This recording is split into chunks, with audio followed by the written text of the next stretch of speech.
Now, the CBN Special of the Week.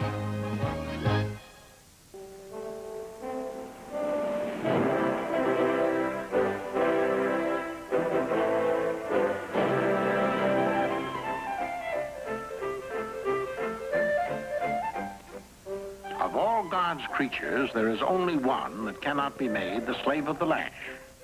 That one is the cat. If man could be crossed with the cat, it would improve man, but it would deteriorate the cat. Man, you know, is the only animal that blushes, or needs to.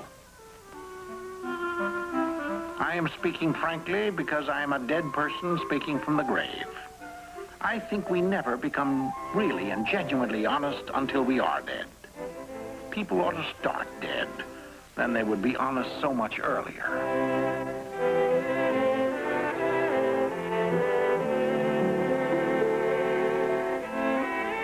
That's the sort of thing he used to say, and the whole world listened and laughed, especially America. He was the most American of all our writers. He saw and experienced more of his country and of his times than almost anyone else. As a riverboat pilot, as a gold miner, as a roving reporter in the Old West, that's our story. Let's begin with a notice he used to start off one of his works. Persons attempting to find a motive in this narrative will be prosecuted. Persons attempting to find a moral in it will be banished. Persons attempting to find a plot in it will be shot.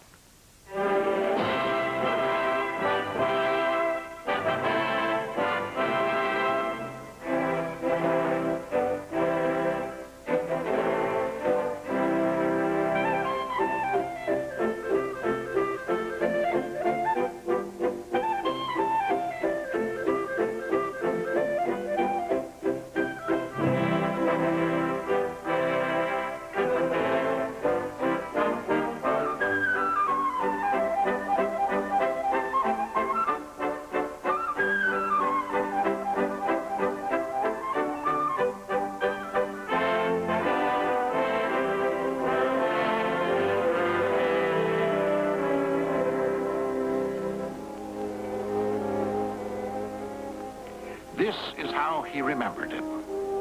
The great Mississippi, the magnificent Mississippi rolling its mile-wide tide along, with the white town drowsing in the sunshine of a summer's morning.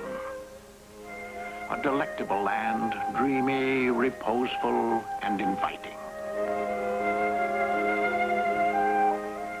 All that goes to make the me in me, he said, was in a Missourian village. The village was Hannibal, hometown of Samuel L. Clemens, who grew up to be Mark Twain and became famous. He made this Hannibal the hometown of Tom Sawyer and Huck Finn, who never grew up and became immortal.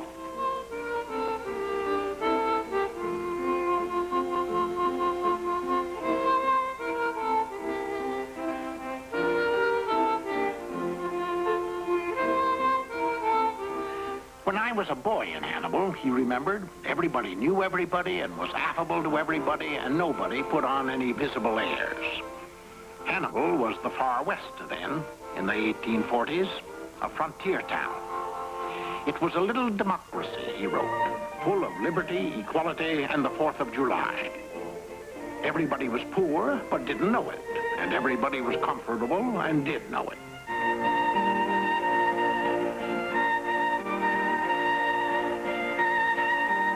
Sights and sounds and smells of a frontier river town.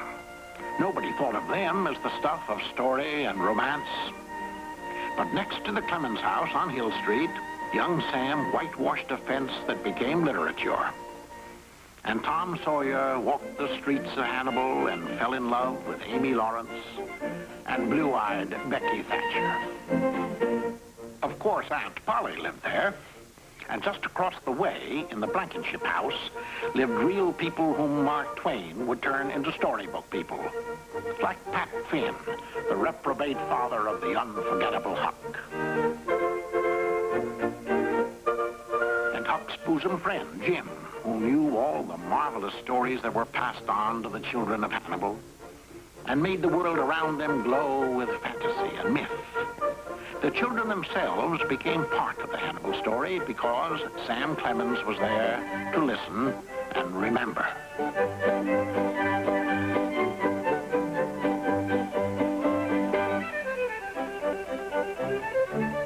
It was a small place and remote and out of the way, but there was always something for a boy to see and do and watch.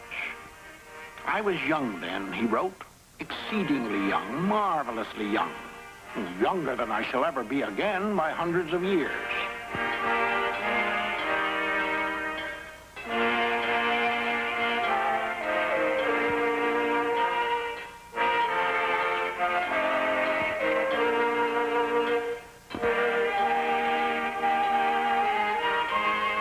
That distant boy paradise, he called it, and put it all into his books, Holiday's Hill and Lover's Leap and Bear Creek.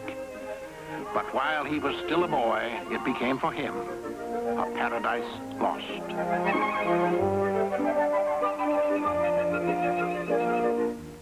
He had to go to work and leave boyhood behind at 13. And not long after, he left Hannibal behind as well. Naturally, he headed for the river, the gateway to the world, the highway to adventure. The steamboats came twice a day, and it was the permanent ambition of every Hannibal boy to work on one. But young Sam Clemens headed for St. Louis, 100 miles down the river, to follow the printer's trade.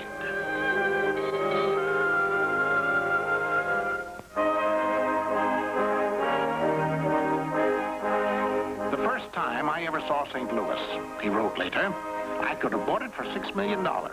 And it was the mistake of my life that I didn't do it. St. Louis began his years of wandering as a printer and gave him his first close look at the America that was teeming and growing far beyond the modest dreams of Hannibal. In St. Louis, he set enough type to get to New York with $3 in his pocket and a $10 bill concealed in the lining of his coat. I was born excited, he said, and New York excited him even more. He wasn't giving much thought to becoming a writer, but life was making an apprentice author out of a journeyman printer. And he took in the Washington sights at a time when there really wasn't much to see. Washington was placid, but young Sam Clemens wasn't. Like Huck Finn, he could say, all I wanted was to go somewhere. All I wanted was change. In mile-long ranks, waiting to take their cargoes of freight and passengers upstream to the thriving inland cities that were growing richer than Venice and busier than Shanghai.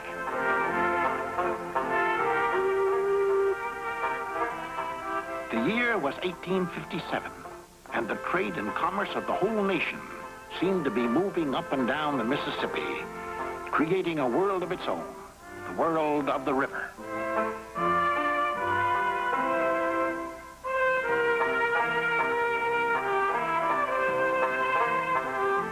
The aristocrats of the river world were the steamboat men, the only unfettered and entirely independent human beings on earth, Mark Twain called them.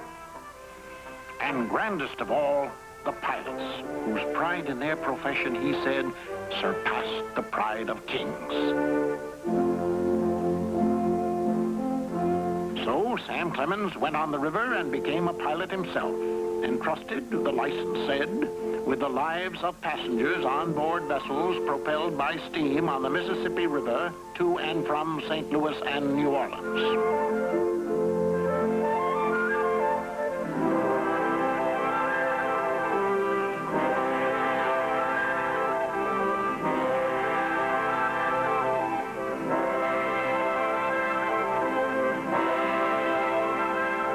I loved the profession far better than any I have followed since, he wrote long afterwards, and I took a measureless pride in it. He spent 4 years on the river, and he would put it all in a book, The Vanishing Pageant of a Bygone Time, Life on the Mississippi.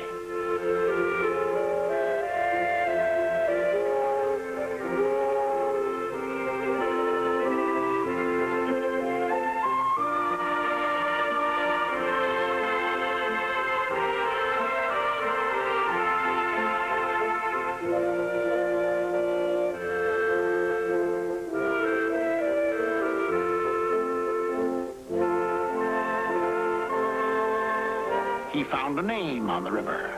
From the old cry of the leadsman plumbing the water's depth, by the mark, Twain, 2 fathoms. It was always a pleasant sound, he said. It meant safe water.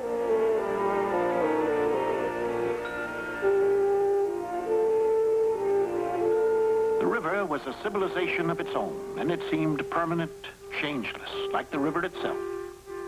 But change was coming as the 1860s began. A convulsion was coming.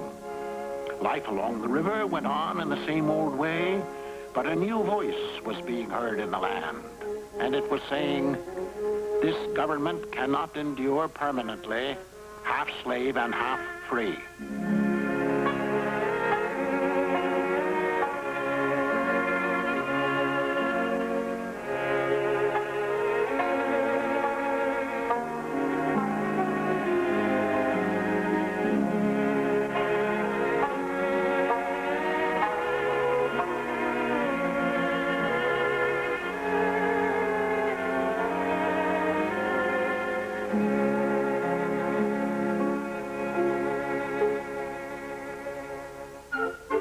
Sam Clemens was a seasoned pilot now, veteran of 100 trips and landings up and down 1,200 miles of the Mississippi.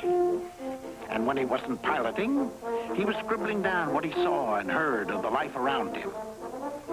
I got personally and familiarly acquainted with about all the different types of human nature there are, he remembered. When I find a well-drawn character in fiction or biography, I generally take a warm personal interest in him for the reason that I've known him before. Met him on the river.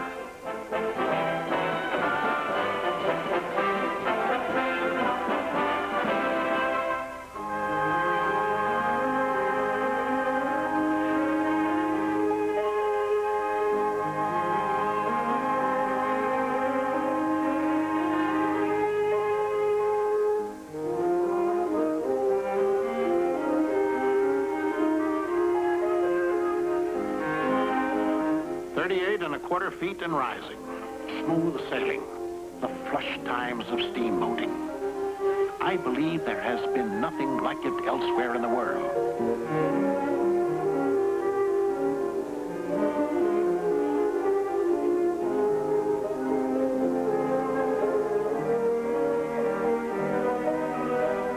Passengers entered a new and marvelous world when they came aboard a big, fine steamboat, he wrote.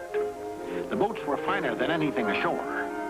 They tallied with the citizen's dream of what magnificence was and satisfied it. This was unutterable pomp.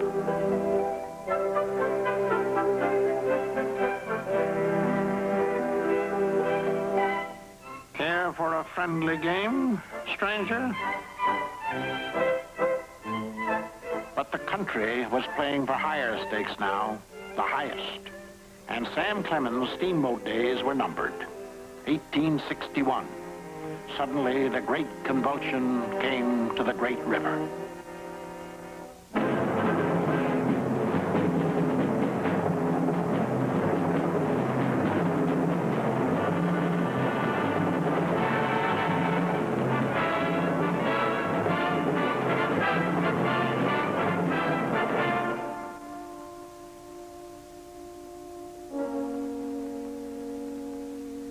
The river traffic stopped. The Mississippi became a battlefield.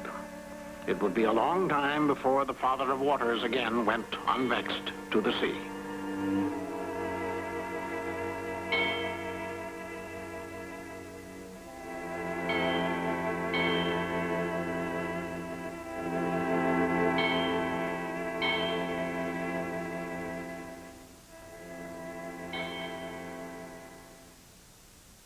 So Samuel Clemens left the river and for a while went to war.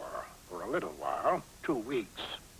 I could have become a soldier if I'd waited, he said. I got part of it learned. I knew more about retreating than the man that invented retreating. He retreated right out of the Army, the Confederate Army, and he made a separate peace with the Union. His brother had just wangled a bit of patronage out of the new Lincoln administration and was appointed Secretary of Nevada Territory. Sam appointed himself secretary to the secretary and headed west. To the real west, not the myth. Those were the days, he wrote, those old ones, so full to the brim with the wine of life. There have been no others like them. When I was younger, I could remember anything, whether it happened or not. But as I grew older, it got so I only remembered the latter. He had a lot to remember. That stagecoach ride from the Missouri frontier to Nevada territory. It began at St. Joe, and he armed himself for the hazards ahead with a Smith & Wesson 7-shooter and a 6-pound dictionary. Sam Clemens was ready for the Wild West. The ticket agent took $150 in passage money, and that great and shining dignitary, the driver, took the reins, and they were off across 1,700 miles of outlaw and Indian territory.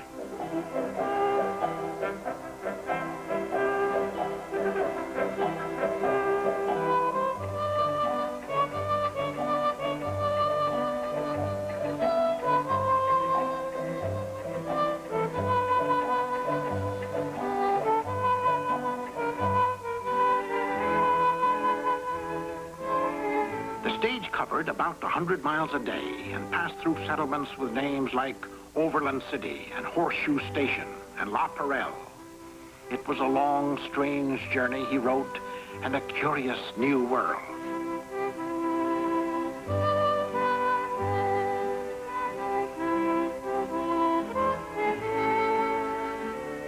The types and characters along the way. From western Nebraska to Nevada, he said, a considerable sprinkling of them might be set down as outlaws, whose best security was a section of the country without law and without even a pretense of it.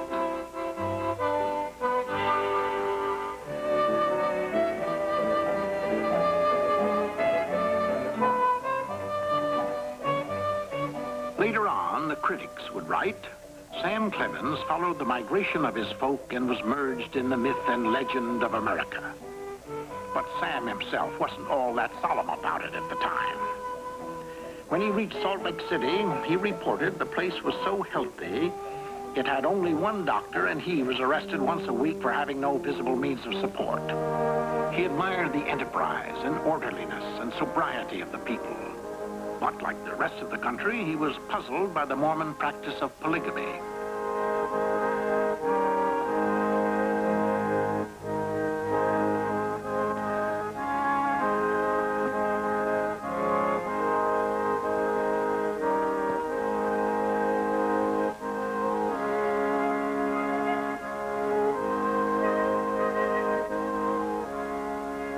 Beyond Salt Lake City, the desert. An aching monotony, he called it. A vast, waveless ocean stricken dead and turned to ashes. And not everyone who began that journey survived it.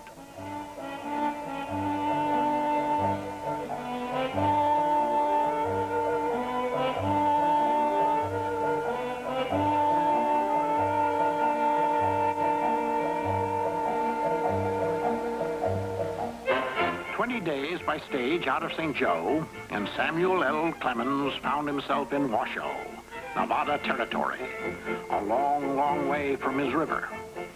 From flush times on the Mississippi to flush times in Nevada, with Carson City and Virginia City churning and boiling with the silver fever. Virginia City, the lightest town for its age and population that America ever produced, he called it. A driving, vigorous population. The only one of its kind the world has ever seen. A wild, free, disorderly, grotesque society.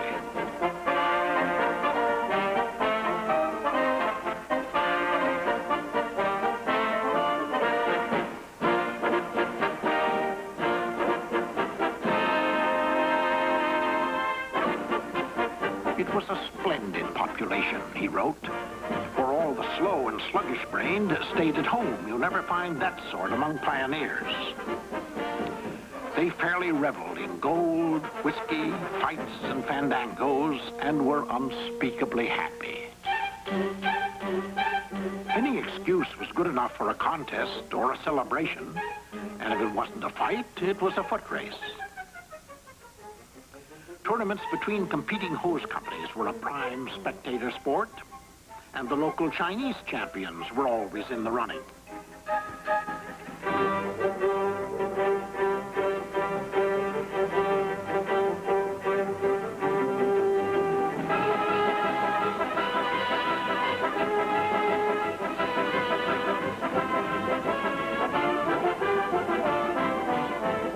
There was a whiskey mill every 15 steps, Sam Clemens noted, and the saloons were overburdened with trade.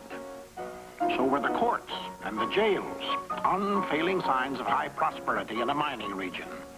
In any region, for that matter.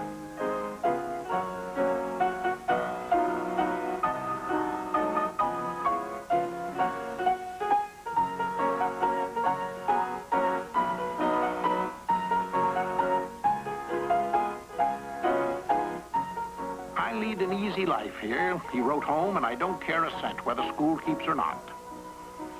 But he was writing for a local newspaper now, and adding a gallery of choice Western specimens to his collection of American types, closely observed in their native haunts.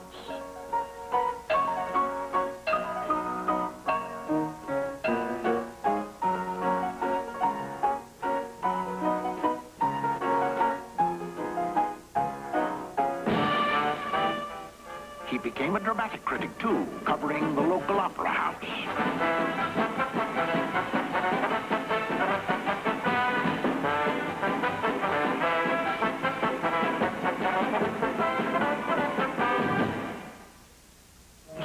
Played Virginia City, too. Big ones like Lotta Crabtree, the darling of the miners.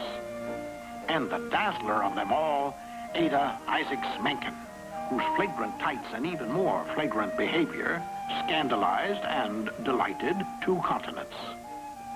She was called a whole constellation, a vast spray of gas jets. Mark Twain called her that. He was using that name now, the name from the river, Mark Twain.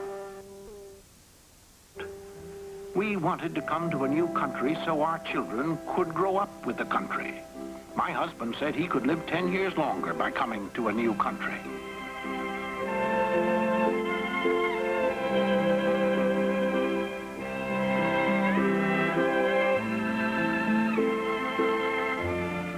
But I didn't want to come at all, she wrote. It was a hard time on a woman. They stayed at home and did the work while the men were on their ponies hunting or looking after stock.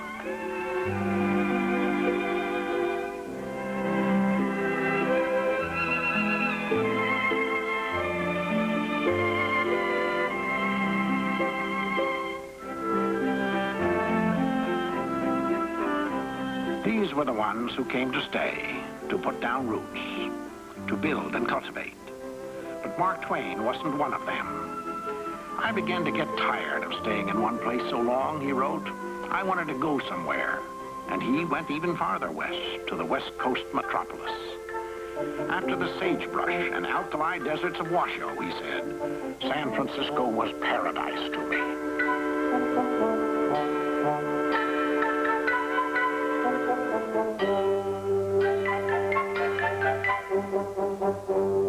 He covered life in San Francisco for the newspapers, and the way he did it earned him the title of Wild Humorist of the Pacific Slope. I am generally placed at the head of my breed of scribblers in this part of the country, he wrote home. And with one little sketch that tickled the whole nation, the celebrated jumping frog of Calaveras County, he leaped into prominence. It was a milestone in American humor, but he himself thought it only a villainous backwoods sketch and wasn't happy. I wish I was back there piloting up and down the river again. The wharves of San Francisco, where their restless ships were beckoning, the Civil War was over, the country was stirring again, getting back to business, getting on with the job of manifest destiny.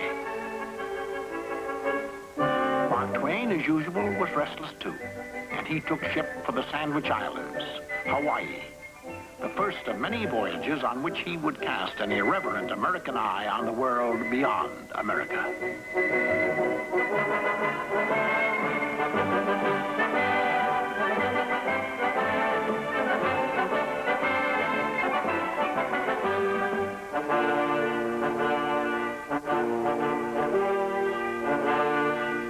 steamship lines, he wrote in 1867, were carrying Americans out of the various ports at the rate of 4,000 and 5,000 a week.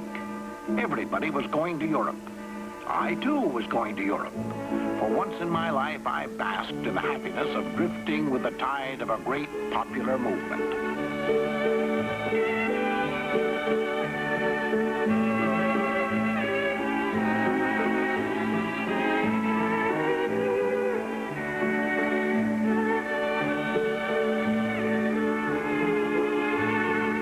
I crossed so often, he said later, that I knew my way without a compass, just for the waves.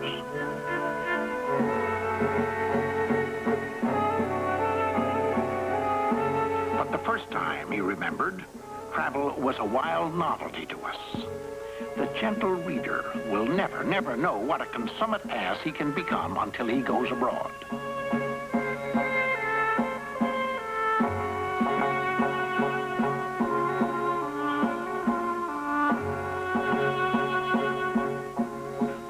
Tribes of America, he called the tourists, and made good-natured frontier fun of their solemn search for culture among the museums, catching fitful glimpses, he said, of the wonders of half a world.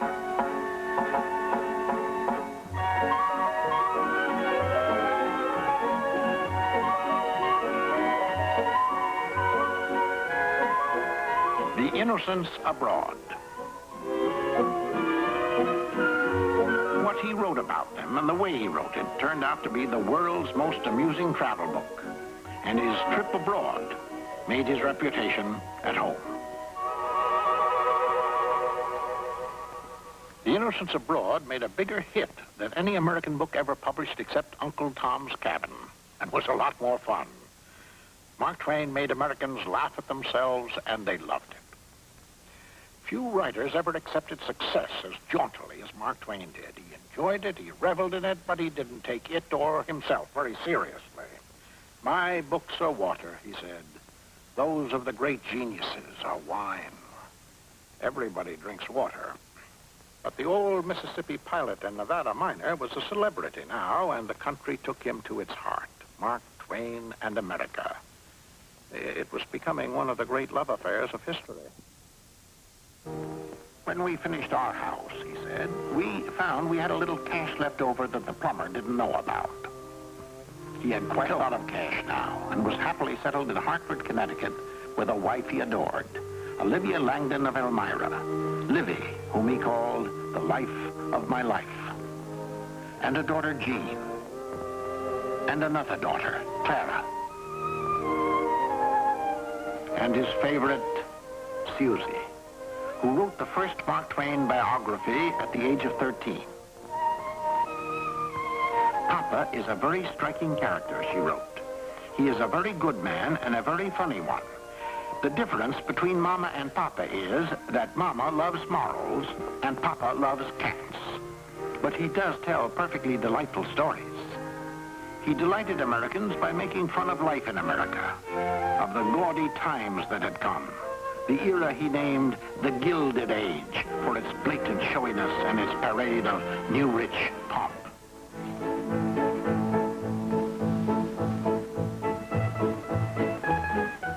The taste of the time ran from authentic elegance to the oriental trappings and incredible clutter of the cozy corners, which were becoming all the rage in all the better households.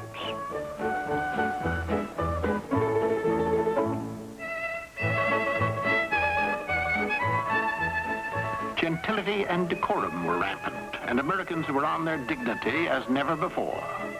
After all, William Dean Howells was saying, we have the country of the present and the future.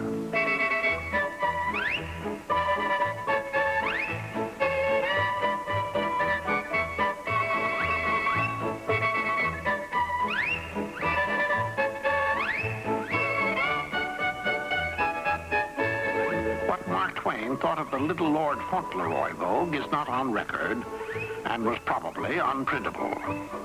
His boy Huck never had to wash or put on clean clothes and could swear wonderfully.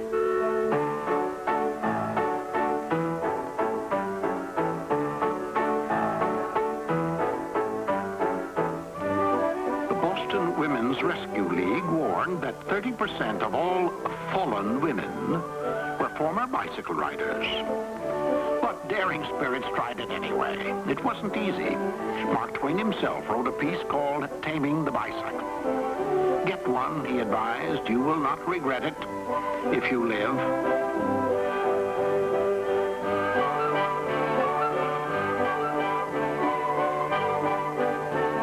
Nice women had seldom been caught exercising before the Civil War, but now they were boldly taking to sports. And Mark Twain was all for it. This is woman's time of opportunity, he said. I wonder where man will be in 50 years.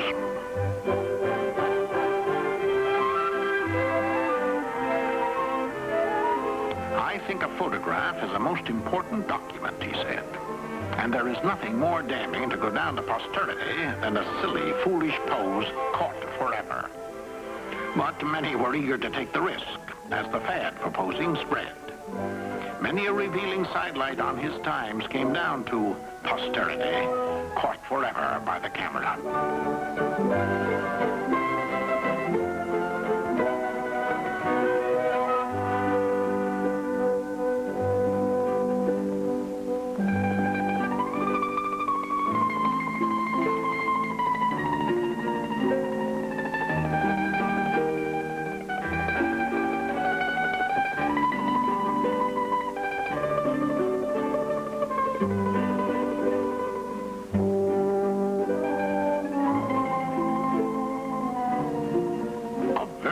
Bacchanalia of the Gilded Age, complete with flowing bowl and vine leaves in the hair.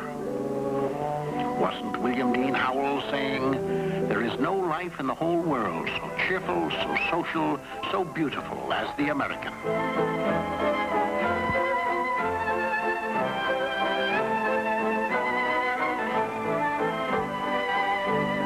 It was a cheerful and social time for many, and Mark Twain was adding immeasurably to the pleasures of the day with books like A Connecticut Yankee and The Prince and the Pauper. But he was also writing about the man that corrupted Hadleyburg, and growing increasingly uneasy about the scandals and corruption of his Gilded Age. He was appalled by the enormous political larcenies of Boss Tweed, and he coined a scathing maxim to fit the times. The new political gospel, public office is private graft. Long ago, as a young reporter in San Francisco, he had been a crusader for municipal reform and a champion of society's underdog.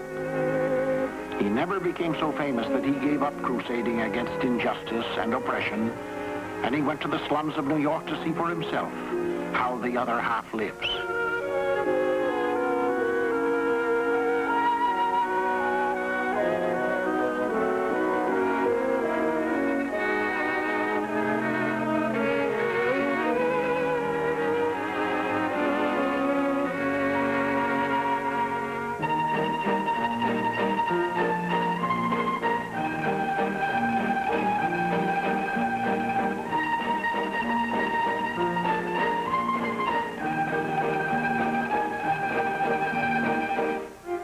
He saw the hordes of immigrants huddling in their East Side tenements, and he wrote of the blood and sweat and poverty of the unconsidered masses. And he joked at people who insisted on thinking of him only as Mark Twain, the funny man. The offspring of poverty, he wrote, greed, sordidness, envy, hate, malice, cruelty, meanness, lying, shirking, cheating, stealing, murder.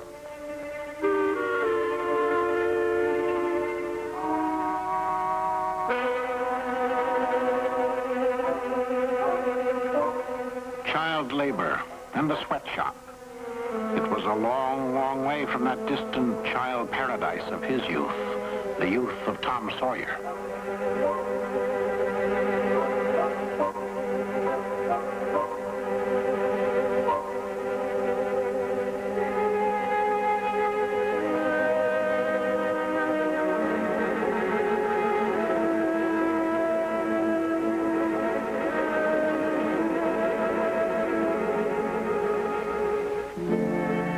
They were calling it the land of opportunity just the same. This was also the time of Horatio Alger, of rags to riches and work and win and struggling upward.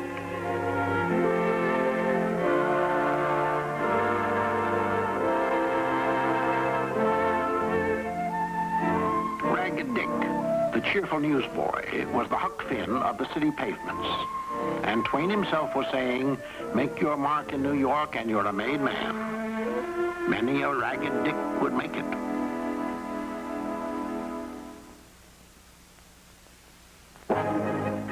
There is something about this ceaseless buzz and hurry and bustle of New York, he wrote, that keeps a stranger in a state of unwholesome excitement.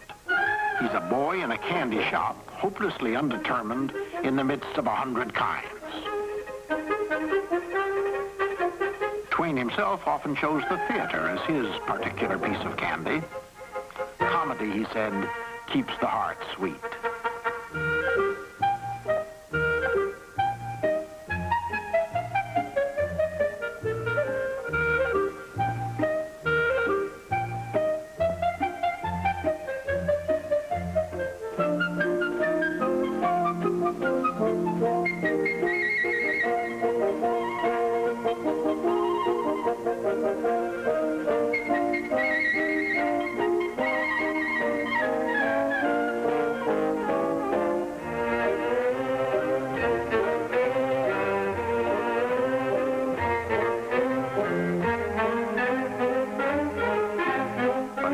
Told the theater public, you are eating too much mental sugar.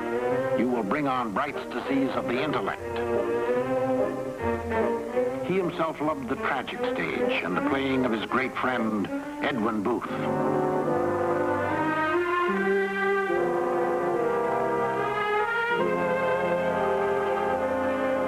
And with audiences everywhere, he succumbed to the charms of Lillian Russell, the reigning beauty of his day.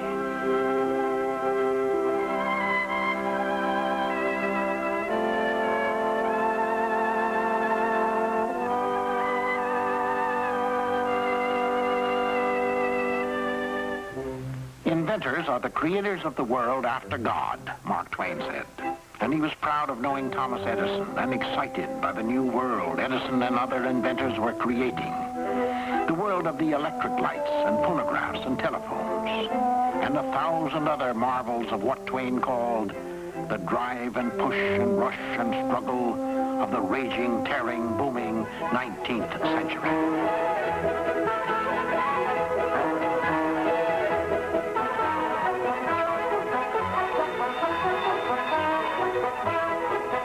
The go-ahead atmosphere tastes good in the nostrils, he said. People don't dream, they work. These businessmen are brisk, energetic of movement and speech. The dollar their God, how to get it their religion.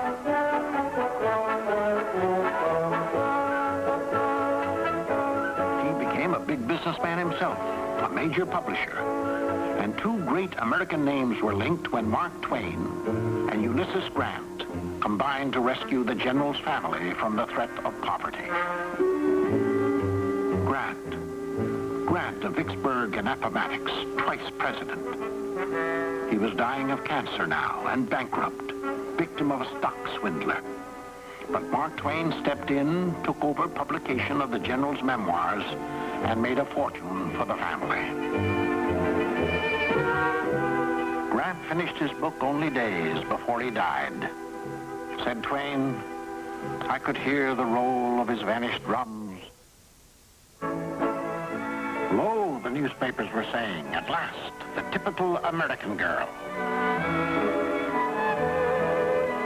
Before Charles Dana Gibson created her, the paper said, she was vague, nondescript, there was no type. But as soon as the world saw Gibson's ideal, it bowed down in adoration.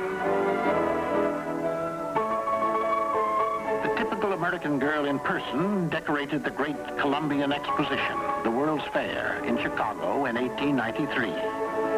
It celebrated the 400th anniversary of America's discovery, and to millions of Americans it was a discovery itself.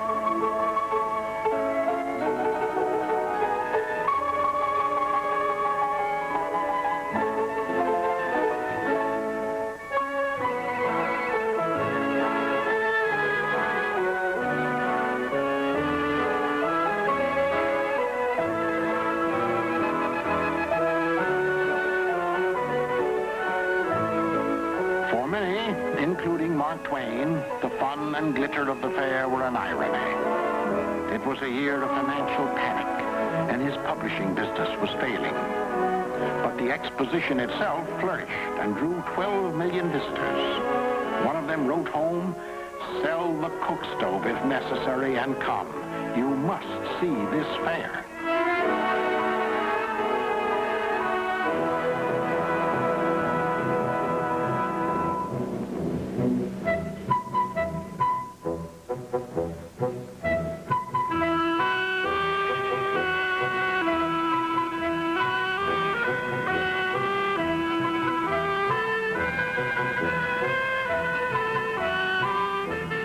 400 years of history from Christopher Columbus's Santa Maria to William McKinley's USS Maine in Havana Harbor. And more history in the making.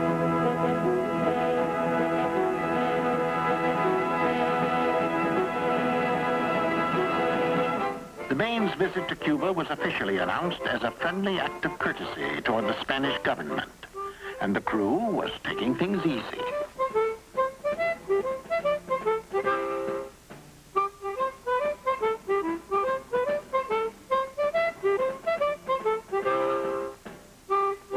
But the times were tense. Back home, the country was seething at the oppression of the Cuban people by their Spanish rulers. And a crusade was in the making to intervene and set Cuba free. Meanwhile, the friendly visit continued until the evening of February 15th, 1898.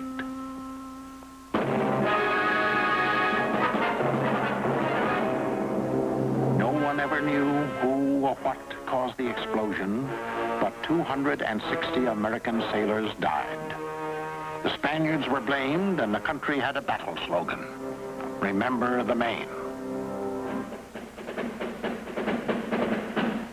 The rush to the colors was even greater than the rush to the Yukon goldfields that same spring.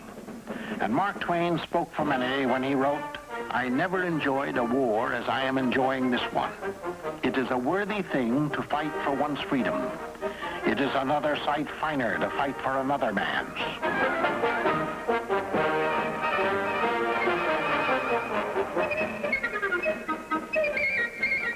A splendid little war, somebody called it, and it went swimmingly in Cuba and Puerto Rico, and at first in the Philippines.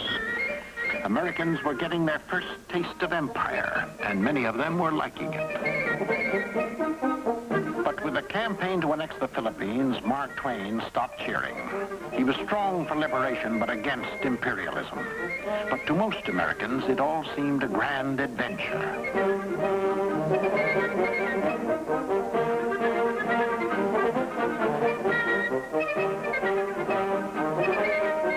And it produced a new national figure, Lieutenant Colonel Teddy Roosevelt of the Rough Riders, hero of San Juan Hill.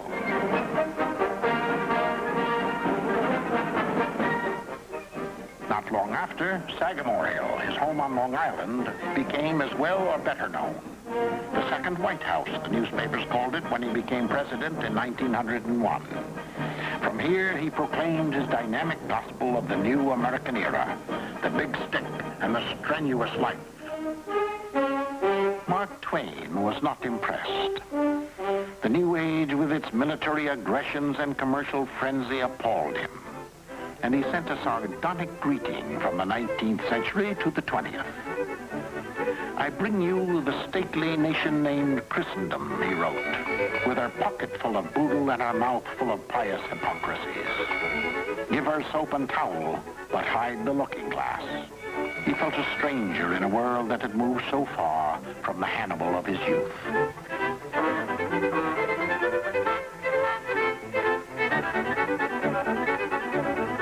In his mellower moods, though, he spoke more gently. "My heart is with my own century. The 20th is a stranger to me, but I wish it well." In a quiet corner of Connecticut, he built a palatial home which he called Stormfield and lived his final years there. All the fame and honor that could come to an author had come to him. The foremost humorist of the whole civilized world, newspapers called him. barefoot boy from the Mississippi had even been made a doctor of letters at Oxford. I like the degree, he said, but I'm crazy about the clothes.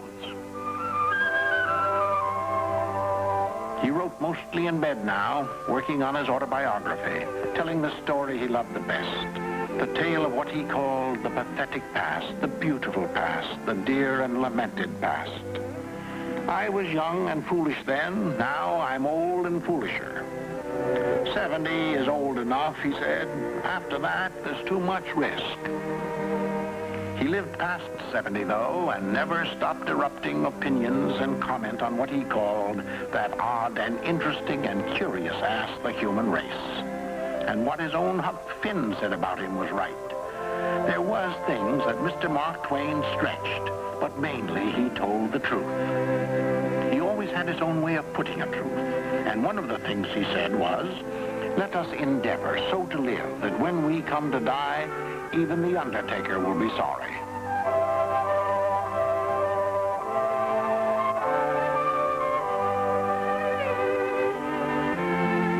He was almost alone at the end. His beloved Livy was gone, so was Susie and Jean. He himself was old and weary and ready to join them.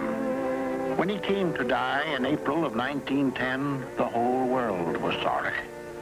1,000 things were said of him in tribute, but perhaps the best was this. He made the common people laugh. Who in all the history of literature has done more?